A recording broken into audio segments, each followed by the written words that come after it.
자, 시즌 두수. 우리 8단원은요, 문학 파트입니다. 그래서 기본적으로 2학기 때는 좀 고전, 그러니까 옛날의 문학 문법이나 옛날 문학을 좀 많이 배워요. 1학기 때는 여러분 고전 문학이 거의 나오지 않았었는데요. 여기서 고전 문학 위주로 구성되어 있습니다. 그래서 8단원은 크게 세 가지 파트로 나눠져 있어요. 그래서 첫 번째 파트는 고전 시각 파트이고요. 그래서 여러분들이 여기서 작품 3개를 배우게 돼요. 시조 2편과 향가 1편. 그 다음에 8의 2단원에 들어가게 되면 역시 시가 파트긴 한데 송민곡이라는 좀 긴 가사를 배우게 됩니다. 조선시를 배우게 되고요. 그 다음에 또 하나는 일제강점기 때 쓰였던 일제강점기 아니구나. 일제강점기 때 쓰였던 진달래꽃, 굉장히 유명한 작품과 그 다음에 가시리라는 작품까지 해서 역시 세 작품을 묶어서 배우게 될 겁니다. 물론 그때 가서 얘기하겠지만 그 8의 2단원이 들어가게 되면요, 보통은 서경별곡이나 뭐 정읍사 같은 교과서 외의 지문을 이용하시는 경우도 있어요. 만약 그렇게 되면 꼭 저한테 말씀을 해주셔야 대비를 해드리게 됩니다. 학교별로 좀 맞춰서. 그 다음 만약 8의 3단원은 여기 학교들 중에 반절은 나오고 반절은 안 나올 건데요. 왜냐면 이게 좀 띄엄띄엄 나와요. 매년 나오는 파트는 아니고 8의 3단원 아마 허생전일 텐데 고전소설 파트가 있습니다. 근데 여러분들 1학기 때 공부해보셔서 알지만 시가 좀 어렵고요. 소설은 여러분 내용 어느 정도 파악하고 나면 크게 어려운 부분은 없을 수 있다라는 거예요. 근데 오늘 공부하는 이 시조두수는 조금 여러분들이 주의해야 될 것들이 있습니다. 특히 뭘 좀 주의하셔야 되냐? 시조란 무엇인가 라는 개념에 대한 문제가 항상 출제가 돼요. 그러니까 단순히 내용만 출제되는 게 아니라 형식에 대한 얘기가 출제된다라는 거 꼭 기억하셔야 되고요. 그 다음에 뒤에 나오는 제망매가라는 향가 같은 경우도 뭐가? 역시 형식에 대한 질문이, 개념 설명에 대한 질문이 이루어지게 됩니다. 그래서 그거에 대한 설명이 좀 이루어지니까 그 부분도 꼭 챙겨가셔야 된다라는 얘기로 오늘 수업을 시작해 보도록 하죠. 자, 그래서 여기 오른쪽에 보시면 여기서는 여러분들 뭐라고 생각하시면 되냐면 여기 1학기 때 배웠던 3단원 9켤레 구두로 남은 사내나 첫사랑으로 이루어져 있던 그 작품, 그 단원 있잖아요. 거기하고 좀 비슷하다라고 생각하시면 돼요. 그래서 뭐에 대한 얘기를 하고 있다? 서전 갈래에 대한 얘기를 하고 있어요. 근데 여기서는 뭘 가르치려고 하냐? 1학기 때는 서전 갈래란 무엇인가 라는 그 서전 갈래에 대한 개념을 가르치려고 했다면 여기서는 흐름을 가르치고자 한다라는 게 좀 중요합니다.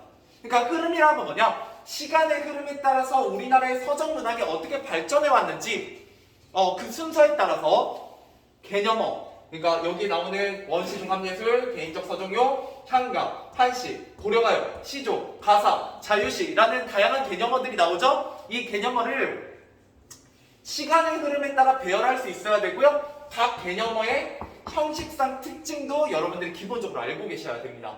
그래서 여기 파트는 아마 지금 제가 느끼는 바로는 기말고사 파트가 될 가능성이 좀 높아요. 대부분. 그렇지만 나중에 여기를 이제 개념 설명하실 때 굉장히 여기를 열심히 설명하는 학교가 있습니다. 그런 경우에는 무조건 여기서 한두 문제 나온다라고 생각하시면 돼요. 그래서 조금 간단하게 할게요. 오늘은 일단 나중에 어차피 이걸 다시 한번 반복할 기회가 있을 테니까. 자, 그래서 여기서는 이렇게 줄글로 되어 있는데요. 줄글로 되어 있는데 얘를 좀 시대별로 순서대로 배열할 필요가 있습니다. 자, 그래서 저는 여기에다 이제 다시 한번 늘어뜨려 볼게요. 일단 삼국시대 제일 처음. 자, 삼국시대를 기점으로 그 이전에 쓰인 작품들을 우리가 뭐라고 얘기하냐? 보통 원시 종합예술이라고 얘기합니다.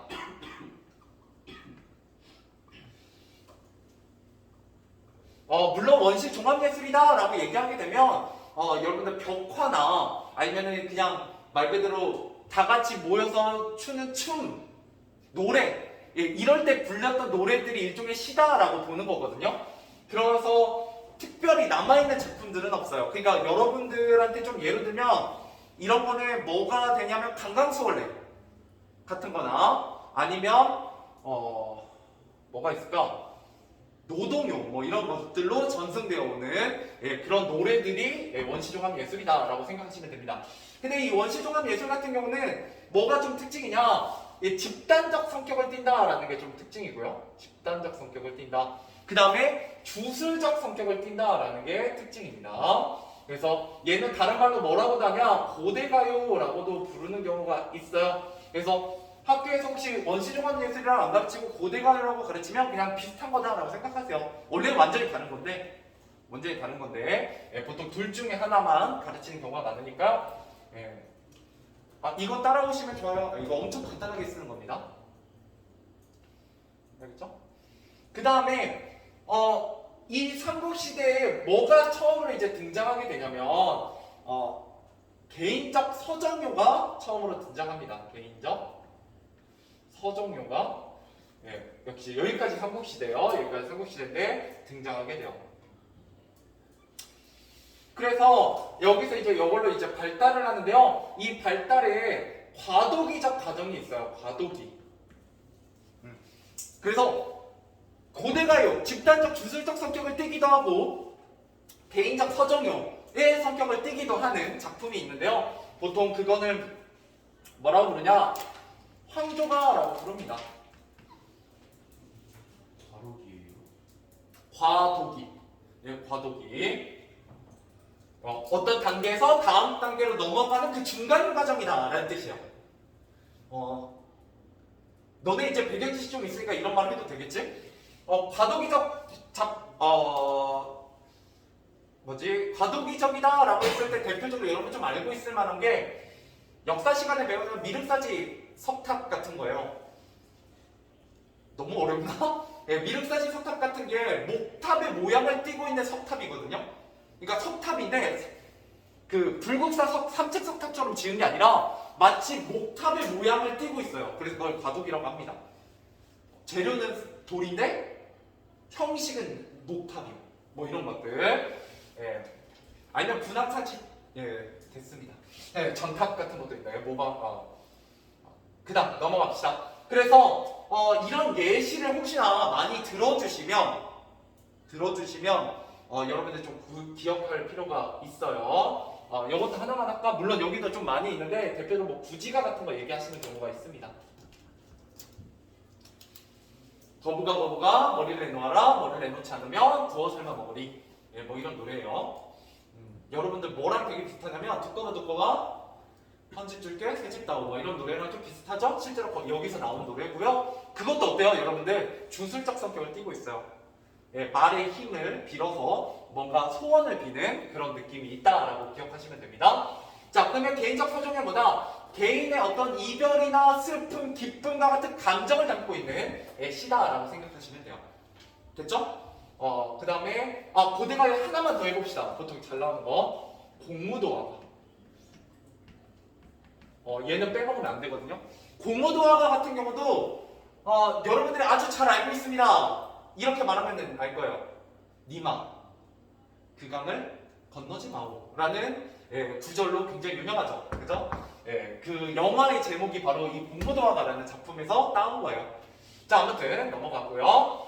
그 다음에 이제 뭐가 되게 되냐? 신라 시대에 들어오게 되죠. 신라, 통일신라. 그래서 개인적 서정효에서는 또 뭘로 넘어가게 되느냐? 물론 신라 시대에도 있었어요. 근데 통일신라 시대에 꽃을 피우는 바로 이게 향가라는 작품입니다. 향가라는 갈래예요. 향가는 뭘로 이루어진 거냐? 향찰로 기록되어 있습니다. 자, 이 향찰이 굉장히 중요한데요.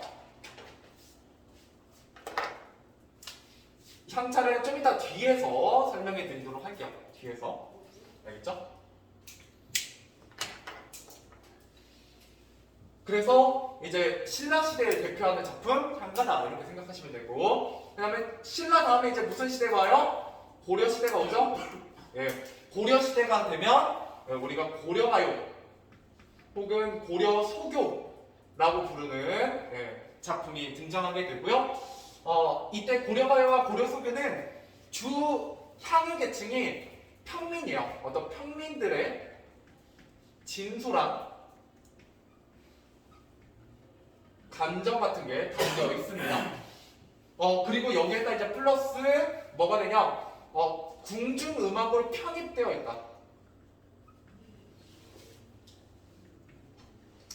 원래는 평민들이 부르던 시중, 대중가요였는데 이 대중가요는 굉장히 남녀간의 솔직한 사랑 이야기나 아니면 뭔가 아무튼 평민들이 겪고 있던 어떤 감정에 대해서 굉장히 진솔하게 표현해서 어떻게 보면 좀 예술성은 좀 떨어지는 그런 내용들이었는데 얘를 궁중음악, 고려의 왕가에서 궁중음악으로 편입하면서 그 후렴구 같은 걸 삽입하게 돼요. 그래서 이 궁중음악을 편입하면서 후렴구로 삽입하게 됩니다.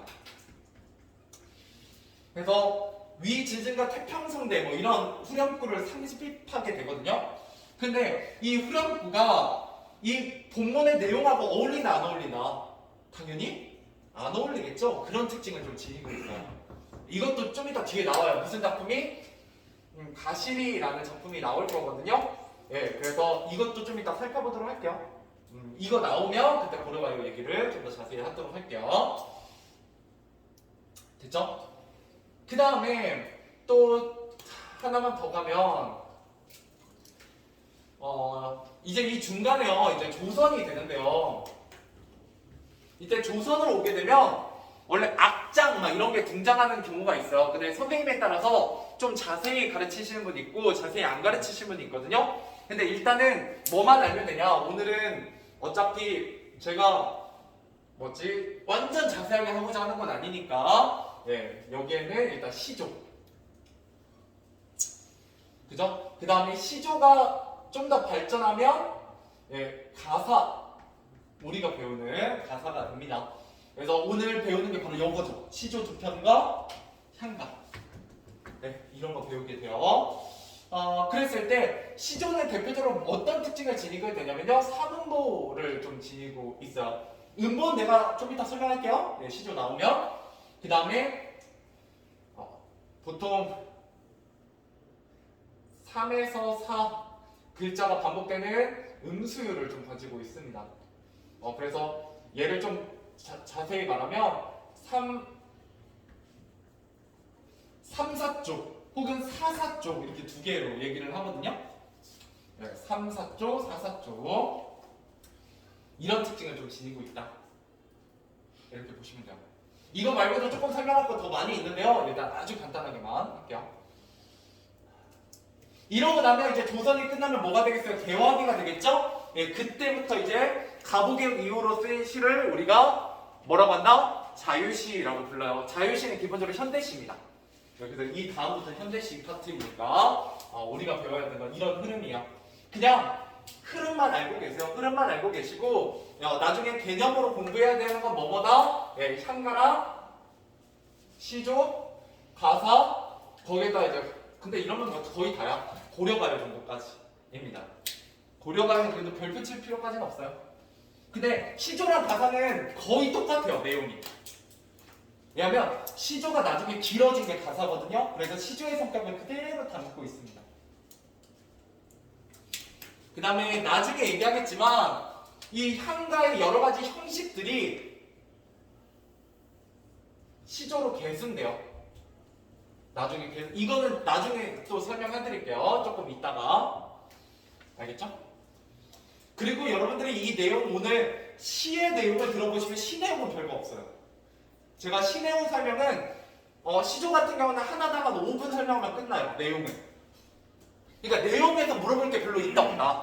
별로 없다. 결국 하면 여기서 물어보자는 포인트는 뭐다? 물론 내용 문제도 나오지만 결국은 형식 문제가 거의 주다. 라고 생각하시면 된다는 얘기예요. 포인트를 좀 잘 잡으시고요. 그 다음에 가끔 선생님들이 여러분들을 좀 골탕 먹이기 위해서 뭐가 나오긴 하냐. 여러분 우리나라에 한자가 언제 처음 들어오냐면 내가 이걸 중학교에서 얘기했더니 다들 모르는 얼굴이더라고. 여러분들 창원 다오리 유적지 알죠? 그냥 안다고 생각하시면 돼요. 거기서 뭐가 나오냐면 붓이 나오거든요. 언제? 삼국시대에. 그래서 한자라는 건 굉장히 오래전부터 삼국시대 초기부터 쓰여왔어요. 나중에 여러분 역사책 보시면 삼국시대 제일 앞부분에 명도전 막 이런 거 나오고 할 때 같이 나오냐 붓이 뭐 이렇게 발굴됐다. 그렇기 때문에 뭔 얘기하려고 지금 이 얘기하냐? 여기서 여기까지는 순수 우리나라 문학 작품들이라면 뭐가 여기부터 동시에 나간다? 한시가 이제 여기부터 동시에 나가요. 한시는 이때부터 언제까지? 쭉. 그죠? 예. 그냥 한시는 우리나라 문학이다 아니다? 문학이다. 왜? 우리나라 사람이 창작하고 우리나라의 정서가 담겨있다면 우리나라 작품이다 라는 것도 좀 놓치면 안 돼요. 그러니까 특히 군영어분들은 이게 빈칸 뚫기로 나오거든요. 그러니까 설명이 이런 식으로 이렇게 좀 길게 줄글로 써있고 여기에 빵꾸 딱딱 뚫어서 단답형으로 나와요. 원래 군영어 단답형이니까요. 근데 가끔 여러분들 골탕 먹이려고 향가랑 시조 가사 다 고려가요 이거 되게 열심히 공부하거든요. 근데 그러다 뭐 놓치는 경우 있다? 한시 놓치는 경우가 있다. 그래서 한시도 좀 알고 계셔야 돼요. 그래서 이제 다시 한번 여기로 오셔서 간단하게 보죠. 자, 그래서 여기 원시종합 예술의 집단적 성격이라고 되어 있죠. 여기 하나만 더 추가하면 좋아요. 주술적 이고요. 여기 한시 같이 나타났죠? 향가가 정확히는 통일신라 노래는 아니에요. 신라 시대부터 전해져 내려왔는데 보통 그냥 통일신라로 집어넣는 겁니다. 알겠죠? 그래서 향가는 보통 통일신라, 신라부터 통일신라 고려 초기까지 이고요. 향가의 제일 중요한 키워드는 향찰입니다. 좀 이따 설명하고 그 다음에 고려시대 민간에서 불리던 노래인 고려가요. 여기서 중요한 키워드는 민간이죠? 평민. 그죠? 그런데 어떻게 됐다? 궁중으로 편입됐다. 그래서 이 두 가지 성격이 따로따로 섞여 있어요. 물과 기름 같은 성격이 한 작품에 보여요. 그래서 그거를 좀 여러분들이 보실 수 있으시면 좋고요. 그 다음에 시조. 이거 시험에 잘 나옵니다. 생각보다. 고려 말기의 시조예요. 물론 전성기는 조선입니다. 그래서 보통 조선 하면 시조예요. 시조 하면 조선시대고요. 근데 창작은 언제 됐다? 처음으로 고려 말기다. 왜? 고려 말기에 누가 등장해? 조선을 세우는. 이것도 배경 지식이 필요해. 그치? 정도전, 이성계, 이색, 정도전으로 대표되는 신. 맞아. 신흥사대부, 신진사대부. 이 사람들이 유학자잖아요. 그쵸? 배워서 안 쓸모없는 거 없어요. 그러니까 제가 국어를 가르치지만 배경 지식은 항상 여러분에게 도움을 줍니다. 이러면은 굳이 완전 그냥 생으로 안 외워도 돼요. 신진사대부 고려 말에 나타났지? 그 사람들 유학자지? 시조는 누구랑 되게 가깝다? 유학자랑 되게 가깝다. 이렇게 생각하시면 됩니다. 알겠죠? 그래서 시조는 굉장히 성행했고요. 가사 더불어서 그 다음에 여기 근대부터는 이제 자유시, 현대시가 들어왔다. 그러면 여러분들 어떤 특징이 좀 있냐면 여기서 자유시, 근대에 들어와서 자유시가 나타났다는 건 반대로 이 이전엔 자유시가 있었다 없었다? 없었다는 거고요. 이때 자유라는 건 뭐의 자유예요? 그렇죠. 형식의 자유예요. 그러면 그 이전에는 뭐였다? 다 정형시라는 거죠. 뭐가 정해져 있다? 형식이 정해져 있다.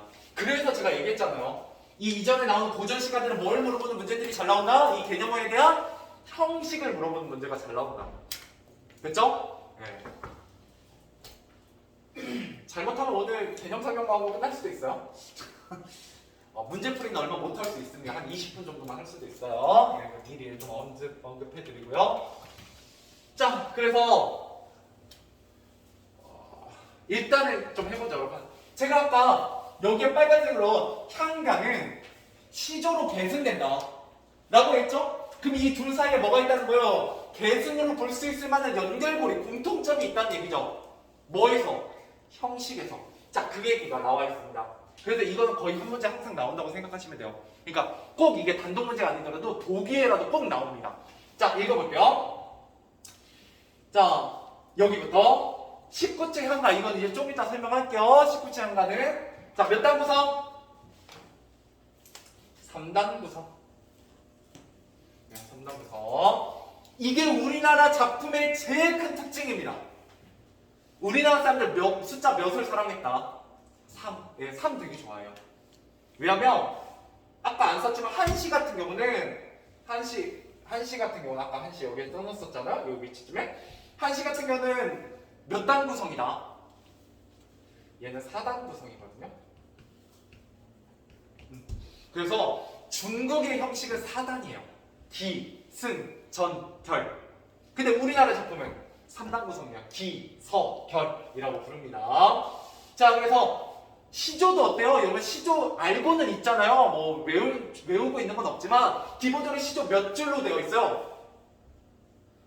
3줄로 되어 있죠. 초장, 중장, 중장, 3장. 그죠? 아, 같은 3단 구성이구나 라는 게 중요하다는 거예요. 그 다음에 내용면에서는 이별의 슬픔과 임에 대한 그리움, 삶의 애환을 웃음으로 받아넘기는 태도. 이게 무슨 태도요? 웃음. 이게 풍자와 해악이에요. 이게 우리나라 고유의 정서입니다. 비판점이 있어도 웃음으로 승화하고요. 내가 뭔가 괴로운 일이 있어도 웃음으로 승화하는 풍자와 해악, 자연 친화적 태도 뭐 이런 것들이 주로 노래되고 있다는 일단 이 3단 구성 방식의 공통점은 여러분들이 이 작품들을 좀 배우고 나야 보이니까요. 아, 그냥 그게 공통점이구나 정도만 일단 생각하고 넘어가 보도록 하죠. 자, 그래서 작품으로 일단 가볼게요. 일단 작품을 여러분들이 보셔야 좀 보셔야 익숙해지실 테니까. 자, 작품으로 가보도록 하겠습니다.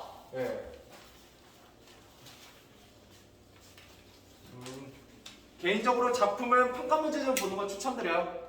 평가문제집으로. 왜냐면 자습서는 이미 다 써있기 때문에 여러분들이 잘 안 쓰려고 하잖아요.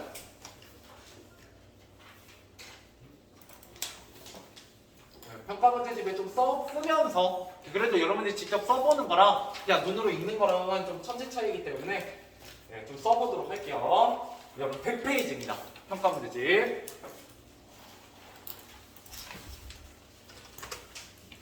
자, 100페이지에 보시면 동짓달 기나긴 밤을 이라고 되어 있죠. 여러분 시조는 기본적으로요 제목이 없어요.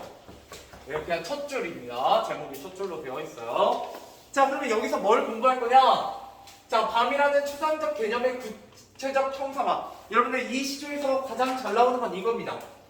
추상적 개념의 구체적 형상화 라는 말이 시험에 잘 나와요.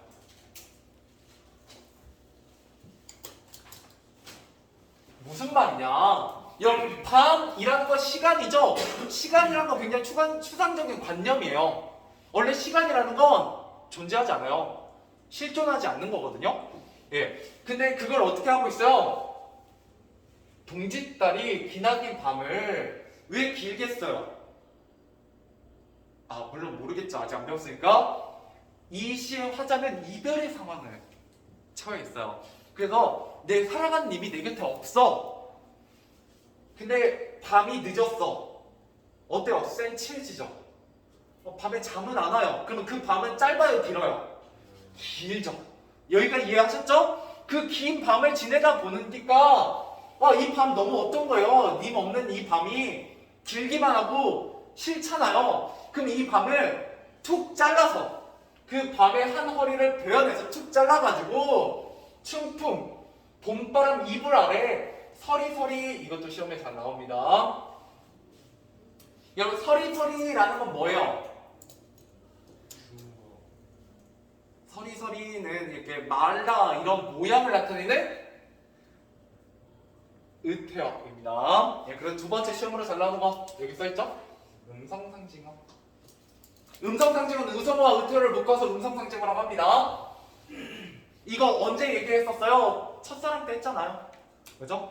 그러니까 자세한 얘기는 안 할게요. 자, 아무튼 그 긴 의미 없는 밤에 긴 지루한 그 밤에 허리를 딱 잘라서. 근데 원래 시간이라는 건 물건처럼 자를 수 있어요? 없어요? 없죠? 이게 바로 추상적인 걸 마치 물건처럼 구체화시켰다라는 의미예요. 그래서 그걸 넣어놨다가 어떻게 하겠다? 어른님. 이때 어른님은 어른거리는 님이란 뜻인데요. 어디에? 내 마음의 어려있는, 그러니까 사랑하는 님. 자, 사랑하는 님 오신 날 밤이거든. 어떻게 할까? 구비구비 펴리라. 왜? 사랑하는 님과 함께하는 밤은 길겠어요? 짧겠어요? 짧죠? 그러니까 내 원래 이미 없던 그 긴 밤을 잘라다가 임과 함께하는 밤을 길게 만들고 싶다라는 염원이죠. 그죠? 그냥 이런 소원이 있다, 이런 걸 원하고 있다 정도만 기억하시면 됩니다. 자, 그래서 두 번째 구비구비도 역시 의태어입니다. 얘를 음성 상징어라고 안 쓰고 의태어라고 쓰는 이유가 있어요. 네, 이것도 문제에 나오는 부분이라서 이렇게 쓴 거고요. 자, 그 다음에 두 번째 시험 포인트는 이겁니다. 여기 있는 색깔 좀 다르게 하는 게 좋겠지? 자, 여기 있는 밤과 여기 있는 밤이 혹시 색깔 뭐 이런 거 없으시면 그냥 이렇게 다르게 치면 되죠? 네, 모양을 편하신 대로. 자, 여기 있는 밤은 어떤 밤? 그렇죠, 부정적 밤이고요. 여기 있는 밤은 어떤 밤? 긍정적인 밤이겠죠?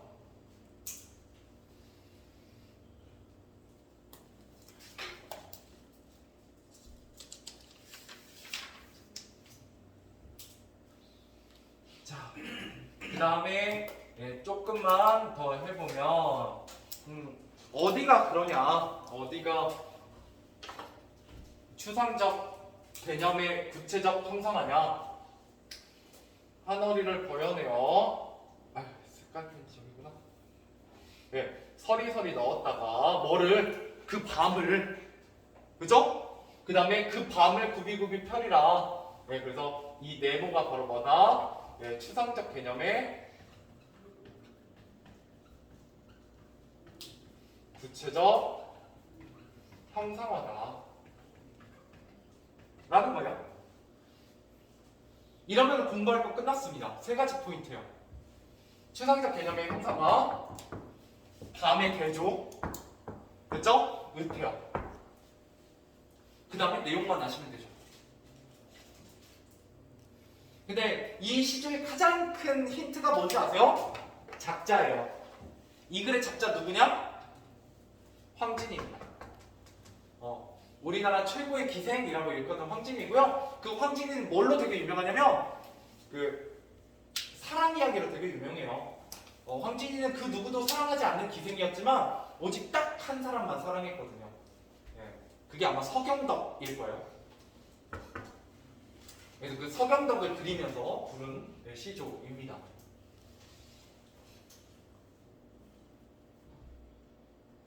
자, 이제 내용은 끝났고요. 내용은 제가 5분밖에 안 걸린다고 했죠? 근데 이제 뭐가 필요하냐?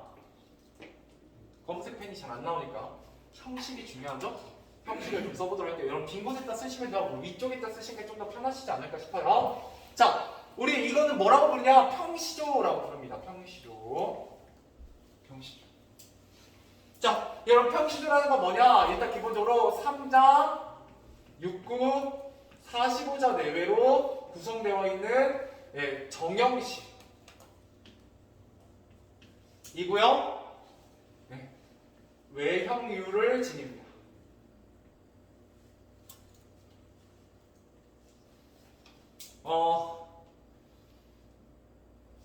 고등학교 1학년이니까 좀 기본 설명까지 얹어서 가도록 할게요. 자, 여러분들 3장 6근 45자 내외가 무슨 말이냐? 이런 말이에요. 네. 여기 보시면 얘가 초장이죠? 중장이고요. 종장이죠? 네, 뭐 이 정도는 알고 계실 거라고 믿어 의심치 않습니다. 그래서 이때 장장장 해서 몇 장? 3장. 됐죠? 그러면 얘를 어떻게 한다? 야, 나 아까 시조에다 3음부라고 써놨니? 아, 그래? 개념에다 3음부라고 써놨어? 제정신이 아니네요. 4음부라고 붙이세요. 4음부. 미안해요. 시조는 4음부죠. 3음부는 미안해요. 고려가요가 3음부인데 네, 사람이다 보니까 실수할 수 있어요.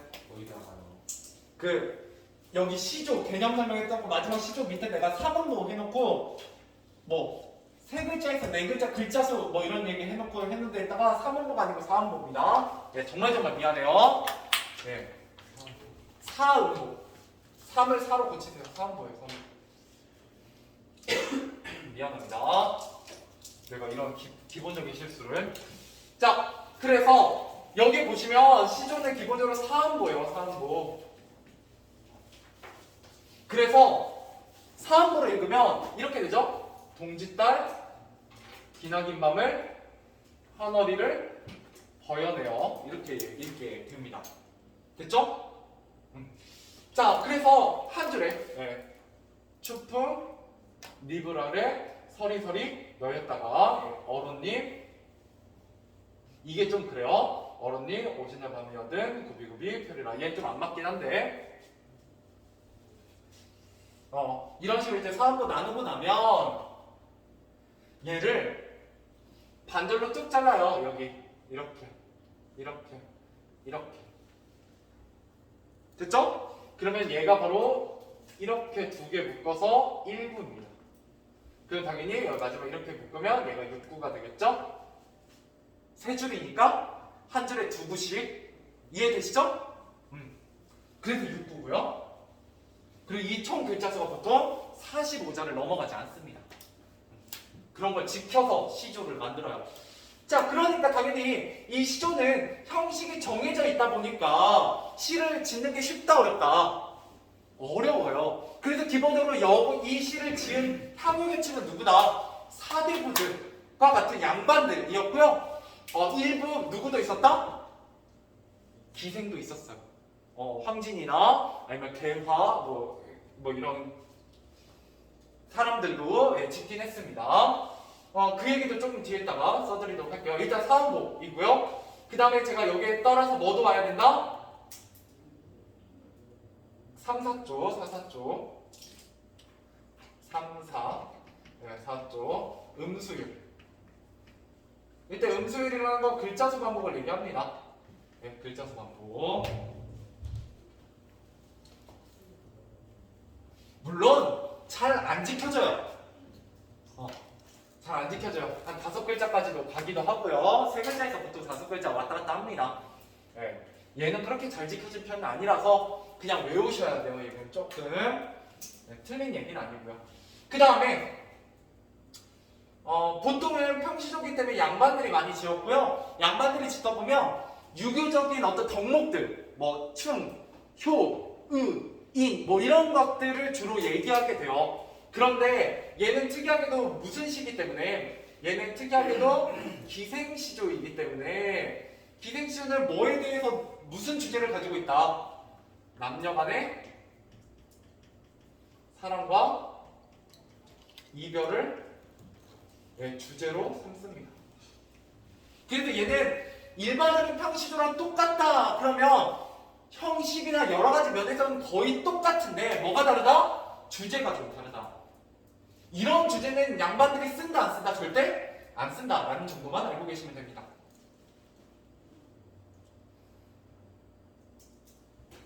그리고 가끔 여러분 놓치시는 것 중에 하나는 이거 순수 우리말로 되어 있어서 굉장히 우리말의 묘미를 살리는 글이다 라고 설명하게 되면 맞는 얘기야 무조건. 알겠죠? 그것도 꼭 기억하셔야 됩니다. 됐죠? 혹시 외역률이 무슨 말인지 모르시는 분 있나요? 외역률 같은 경우는 이때 외자가 바깥 외자입니다. 형자는 형식이에요. 형식이 바깥으로 드러나서 운율을 형성하는 겁니다. 그러니까 무슨 말이냐? 이런 사음보나 글자수 반복을 통해서 운율을 형성해서 운율을 형성하는 요소들이 겉으로 드러나는 것입니다. 그래서 혹시 잘 모르시는 분은 얘 반대말이 내재율이거든요. 보통 이 내재율이라는 말은 운율을 형성하는 요소가 속에 숨어 있어요. 보통 반복을 통해서 운율을 형성하는 걸 내재율이라고 하는데 이런 건 현대시의 특징입니다. 그러니까 고전시가는 외역률, 고전시가는 정형식, 현대시는 내재율, 현대시는 자유시. 이해되시죠? 그래서 상반되는 개념어다 이렇게 생각하시면 돼요. 됐습니다. 뭐 이 정도 보시면 될 것 같고요. 그 다음 넘어가서 얘가 문제죠. 자, 니비오마 학원을 가보도록 하겠습니다. 자, 얘도 똑같이 시조입니다. 그런데 무슨 특징을 가지고 있냐? 웃음을 유발한다 라는 거고요. 여기에서 뭐가 쓰이고 있냐? 풍자보다는 해악이 쓰이고 있어요. 해악은 보통 동정, 연민이라는 감정이 유발되는 웃음을 사용하면 해악이라고 얘기합니다. 자, 잘 보세요. 제가 왜 아까 음성상징어 앞에 동질다 기나긴방 뭐만 썼다? 제가 일부러 음성상징어를 안 쓰고 의태어라고만 썼다. 왜? 여기에는 의태어도 있지만 뭐도 있다? 의성어가 있죠. 그죠? 그러면 시험에 뭐라고 나오겠다? 둘의 공통점은 의성어와 의태어가 쓰인 것이다. 이러면 틀리다고요. 의태어만 공통점이야. 음성상징어라고 하면 공통점이 되지만 의성어가 나오면 틀리게 됩니다. 이게 아주 미묘한 개념을 하나 가지고 장난치는 거예요. 근데 이거를 포인트를 알고만 있으면 정말 쉬운 문제가 됩니다. 그래서 일부러 훅 집어서 얘기해 드리는 거고요. 자, 그래서 니미오마거들은 어떤 특징이 있냐? 얘는 좀 개념 먼저, 형식 먼저 좀 건드려 보도록 할게요. 펜 색깔 바꾸는 건 지금은 아무 의미 없습니다. 그냥 잘 나오는 걸로 바꾸는 거니까. 자, 얘를 뭐라고 그래야? 사설시조라고 부릅니다. 사설시조. 혹시나 학교에서 나중에 이 부분을 할 때, 물론 저한테 그런 얘기를 하진 않으시겠지만 먼저 혹시 형시조에서 사설시조로 시간의 흐름에 따라 형식이 바뀌거든요.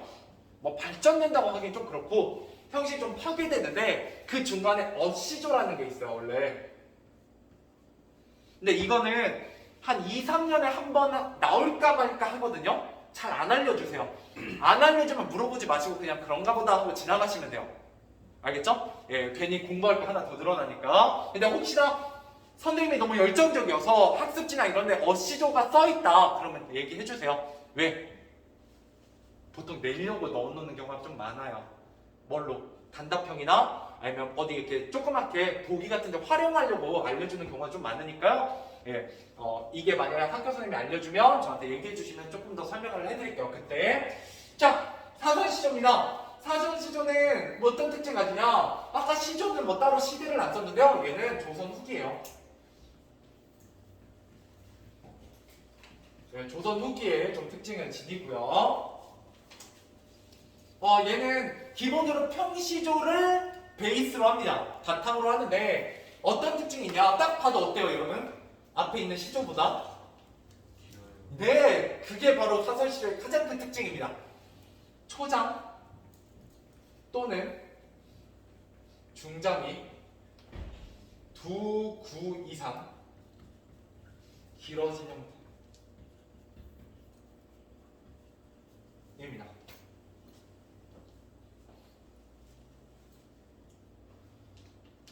자, 그래서 아까 구를 설명한 이유가 여기 있죠? 예, 구라는 건 쉽게 말하면 이음보예요. 이음보. 예, 그러니까 4음보 이상 길어진 거죠? 자, 여기 딱 봐도 초장도 길어졌고 중장도 길어진 형태입니다. 근데 원래 보통 둘 또는이라고 쓰긴 해요. 왜? 둘 다 길어질 수도 있고 둘 중에 하나만 길어져도 사설시조라고 부릅니다. 알겠죠? 그럼 왜 길어졌을까요? 뭐 하기가 어려운 거예요? 기존의 평시조의 형식을 지키기가 어려운 거죠. 이해되시죠? 그래서 얘는 형식이 파괴된 거예요. 안 나오네. 형식이 파괴된 겁니다. 누가 파괴시켰을까요? 중인이나 평민계층이 향유했기 때문입니다. 자, 그 이전에 양반들의 고유 전유물이었던 시조가 이제 조선 후기에 되면 어떻게 돼요? 봉건 질서가 무너지잖아요.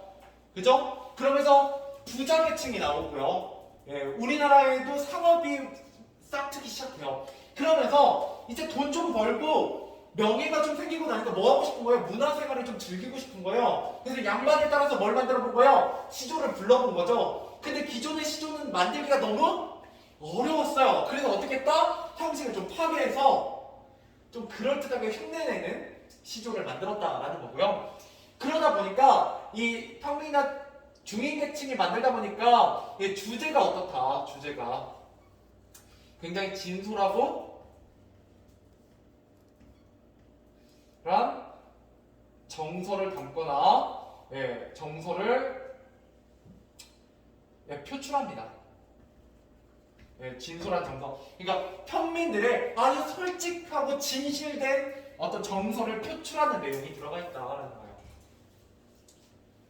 물론 여기서도 뭐다 남녀간의 사랑이에요. 이견. 예. 양반들을 절대 주제로 삼지 않던 네, 그런 내용이다라고 보시면 되겠습니다. 여기까지 따라오셨죠? 자, 그러면 그 다음에 내용에 대한 얘기는 좀 쉬었다가 해야 될 것 같아요. 네, 조금만 쉬어보죠.